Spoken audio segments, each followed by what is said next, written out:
Assalamualaikum warahmatullahi wabarakatuh. Saya Siti Aminah, NIM 2014030059. Baiklah, di sini saya akan menjelaskan tentang ide dan peluang. Dan saya akan membahas 3 poin yang terdiri dari sumber ide bisnis, peluang seorang wirausahawan, dan karakter peluang usaha. Baiklah, yang pertama yaitu sumber ide bisnis.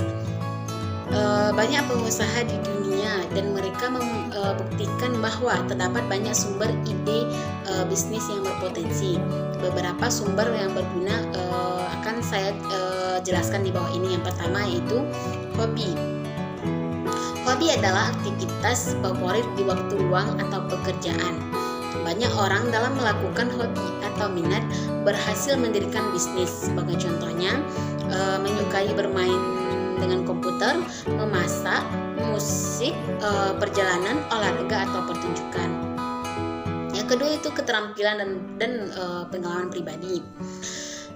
Lebih dari separuh ide bisnis yang sukses berasal dari pengalaman bekerja di tempat kerja. Sebagai contohnya, mekanik yang punya pengalaman bekerja di bengkel besar yang akhirnya membuka bisnis reparasi mobil atau bisnis berjualan mobil bekas. Yang ketiga itu waralaba. Waralaba adalah pengaturan di mana produsen atau distributor tunggal dari suatu merek dagang, produk atau jasa memberi hak eksklusif untuk distribusi lokal kepada pengeceran mandiri atau bebas sebagai ganti dari pembayaran royalti. Yang selanjutnya itu media massa. Media massa merupakan sumber informasi, ide bahkan peluang yang besar. Surat kabar, majalah, televisi, dan internet adalah contoh dari media massa. Misalnya, jika kita benar-benar memperhatikan di iklan komersial pada surat kabar atau majalah, kita mungkin terdapat informasi mengenai bisnis yang dijual. Yang selanjutnya itu pameran. Jalan lain untuk menemukan ide dari suatu bisnis adalah dengan menghadiri pameran dan pameran perdagangan. Pameran ini biasanya diiklankan di radio atau surat kabar. Dengan menghadiri pameran secara teratur, kita akan menemukan produk dan jasa baru, tetapi kita juga bisa bertemu dengan para penjual, perdagangan grosir, distributor, dan pelaku bisnis waralaba. Yang selanjutnya itu survei. Inti dari suatu ide bisnis baru seharusnya adalah pelanggan. Kebutuhan dan keinginan dari pelanggan, alasan pemilihan produk atau jasa oleh pelanggan dapat kita pastikan melalui suatu survei. Survei dapat kita lakukan secara formal atau informal melalui percakapan dengan orang-orang dengan menggunakan kuesioner, wawancara, atau melalui observasi. Yang selanjutnya itu keluhan. Keluhan dan kekecewaan dari pelanggan telah menghasilkan produk dan jasa baru. Bila mana pemakai atau pelanggan mengeluh tentang produk dan jasa, kita mempunyai potensi untuk menghasilkan ide bisnis. Yang selanjutnya itu brainstorming. Brainstorming adalah suatu teknik pemecahan masalah yang kreatif. Selain untuk menghasilkan ide, tujuannya adalah untuk mendapatkan sebanyak mungkin ide. Hal ini biasanya mulai dengan suatu pertanyaan atau pernyataan masalah.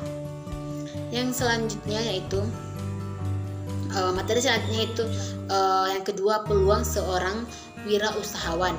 Pada era modern sekarang ini, ada banyak peluang yang bisa dimanfaatkan oleh seorang wirausahawan, yaitu yang pertama, perkembangan ilmu pengetahuan dan teknologi yang begitu cepat telah mendorong atau percepatan perolehan informasi, dan masyarakat terbentuk dengan pola pikir yang bisa menfilter setiap informasi yang diperoleh dan memilih mana informasi yang dianggap menarik dan tidak untuk diterapkan. Yang kedua itu tingkat income per kapita dan jumlah penduduk semakin bertambah. Semua ini diikuti dengan semakin meningkatnya tingkat kebutuhan yang diinginkan. Yang selanjutnya yaitu tingkat pendidikan masyarakat di seluruh dunia semakin meningkat. Ini dilihat dari jumlah lulusan perguruan tinggi yang semakin banyak Yang selanjutnya itu peran wirausahawan dengan kemampuannya membuka usaha, maka memungkinkan terbukanya lapangan pekerjaan sehingga angka pengangguran akan menurun, dan ini otomatis bisa mengurangi beban negara.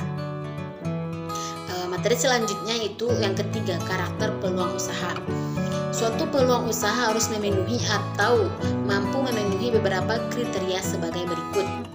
Yang pertama, permintaannya nyata, yaitu merespon kebutuhan yang tidak dipenuhi atau mensyaratkan pelanggan yang mempunyai kemampuan untuk membeli dan bisa memilih. Yang kedua yaitu pengembalian investasi atau return on investment, yaitu memberikan hasil dalam jangka waktu cepat, lama, dan tepat waktu. Yang ketiga yaitu kompetitif, yaitu dapat mengimbangi atau lebih baik atau sama dari sudut pandang pelanggan dibandingkan dengan produk atau jasa yang tersedia. Yang keempat yaitu mencapai tujuan, yaitu memenuhi tujuan dan aspirasi dari orang atau organisasi yang mengambil risiko. Yang kelima yaitu ketersediaan sumber daya dan keterampilan, yaitu terjangkau oleh penguasa dari segi sumber daya, kompetensi, persyaratan hukum. Jadi untuk mengidentifikasi dan menilai peluang usaha, ide dan peluang harus disaring dan dinilai untuk layaknya setelah ide dan peluang diidentifikasi atau dihasilkan. Ini bukan tugas yang mudah dan juga sangat penting. Hal ini dapat membedakan antara berhasil dan gagal, antara membuat kaya atau melenyapkan apapun yang kita miliki. Mengidentifikasi dan menilai peluang usaha pada intinya menentukan risiko dan hasil atau imbalan yang menggambarkan beberapa faktor seperti di bawah ini. Yang pertama, kondisi industri dan pasar. Yang kedua, lamanya masa peluang produk. Yang ketiga, tujuan pengusaha dan kompetensi yang dimiliki. Yang keempat yaitu pengelolaan tim. Yang kelima yaitu persaingan. Yang keenam yaitu modal, teknologi, dan sumber daya. Dan yang terakhir yaitu kondisi lingkungan politik, ekonomi, hukum, dan kebijakan pemerintahan. Sekian penjelasan dari saya.